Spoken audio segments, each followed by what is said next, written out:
देश में लगातार तीसरी बार नरेंद्र मोदी की सरकार बन चुकी है। 10 जून की पहली कैबिनेट बैठक के साथ ही कामकाज भी शुरू कर दिए गए हैं। नए मंत्री अपना प्रभार ग्रहण कर रहे हैं, पुराने मंत्री अपना पुराना कामकाज ही आगे बढ़ा रहे हैं। इस बीच उत्तर प्रदेश की 9 विधानसभा और 1 विधान परिषद सीट पर अब सबकी निगाहें टिकी हैं। इसकी वजह है इन सीटों से विधायक अब सांसद बन चुके हैं और एक एक करके विधायकी से इस्तीफा देते जा रहे हैं।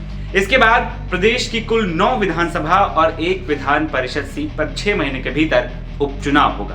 दरअसल प्रदेश की 9 विधानसभा सीटों पर 4 पर सपा, 3 पर बीजेपी और 1 पर आरएलडी निषाद पार्टी के विधायक हैं। दूसरी ओर योगी सरकार में पीडब्ल्यूडी मिनिस्टर जितिन प्रसाद विधान परिषद सदस्य हैं, जिन्हें बीजेपी ने इस बार पीलीभीत सीट से लोकसभा चुनाव लड़ाया और उनकी जीत भी हुई।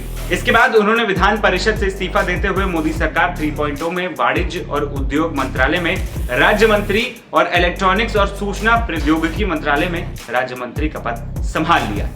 वहीं जिन 9 विधानसभा सीटों पर उपचुनाव होने हैं, एक एक करके उनके बारे में हम आपको बताते हैं और ये भी कि वहां से कौन से नेता हैं जो अब विधायक से सांसद बन चुके हैं। इस लिस्ट में सबसे पहला नाम आता है सपा मुखिया अखिलेश यादव का, जो कि मैनपुरी की करहल विधानसभा सीट से विधायक थे, जिस पद से फिलहाल उन्होंने इस्तीफा दे दिया है और अब वो कन्नौज से सांसद की भूमिका में नजर आए। यानी 9 सीटों में 1 सीट करहल विधानसभा सीट भी है जहां उपचुनाव होगा।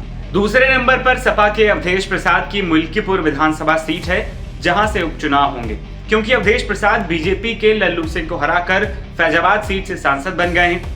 तीसरी सीट अंबेडकर नगर की कटहरी विधानसभा सीट है, जहां से सपा के लालजी वर्मा विधायक हैं, लेकिन अंबेडकर नगर लोकसभा सीट से सपा के टिकट पर चुनाव जीतने के बाद अब वो सांसद की जिम्मेदारी संभालेंगे। चौथी सीट मुरादाबाद की कुंदरकी विधानसभा सीट है, जहां से सपा के जियाउर रहमान बर्क विधायक थे, जो फिलहाल संभल से सांसद बन गए हैं। जियाउर रहमान बर्क स्वर्गीय पूर्व सांसद शफीकुर रहमान बर्क के पोते हैं। 5वीं सीट है अलीगढ़ की खैर विधानसभा सीट, जहां से बीजेपी के अनूप वाल्मीकि प्रधान विधायक थे, जो फिलहाल हाथरस लोकसभा सीट से सांसद चुने जा चुके हैं। 6ठे नंबर पर बारी आती है गाजियाबाद विधानसभा सीट की, जहां से बीजेपी के अतुल गर्ग विधायक थे, जो फिलहाल गाजियाबाद लोकसभा सीट से सांसद हैं। 7वें नंबर पर प्रयागराज की फूलपुर विधानसभा सीट आती है, जहां से बीजेपी के प्रवीण पटेल विधायक थे, जो अब फूलपुर लोकसभा सीट से ही सांसद चुने जा चुके हैं।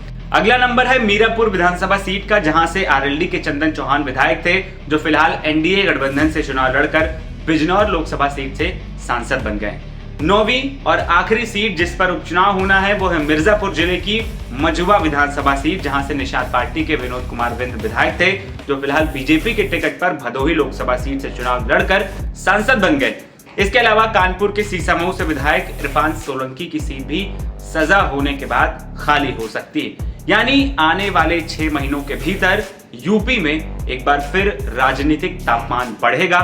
लोकसभा चुनाव में अपेक्षित परिणाम न हासिल कर पाने वाली भाजपा को 6 महीने के भीतर एक और इम्तिहान से गुजरना पड़ेगा, तो वहीं सपा लोकसभा में किए गए प्रदर्शन को दोबारा दोहराना चाहेगी। आपको बता दें कि नियमानुसार नेता का किसी दूसरे सदन का सदस्य निर्वाचित होने के बाद 14 दिन के भीतर विधानसभा की सदस्यता से इस्तीफा देना अनिवार्य है। वहीं इस्तीफा देने के बाद खाली हुई विधानसभा सीट पर 6 महीने के भीतर उपचुनाव कराना भी जरूरी है। ऐसे में उक्त विधायक जो सांसद निर्वाचित हुए हैं वो आगामी 1-2 दिनों में इस्तीफा दे सकते हैं। वहीं इसके बाद चुनाव आयोग द्वारा इन विधानसभा सीटों के लिए उपचुनाव की तैयारी शुरू कर दी जाएगी और तारीखों का भी जल्द ऐलान हो जाएगा। मेरा नाम है आदर्श और आप देख रहे थे एनबीटी ऑनलाइन। नमस्कार।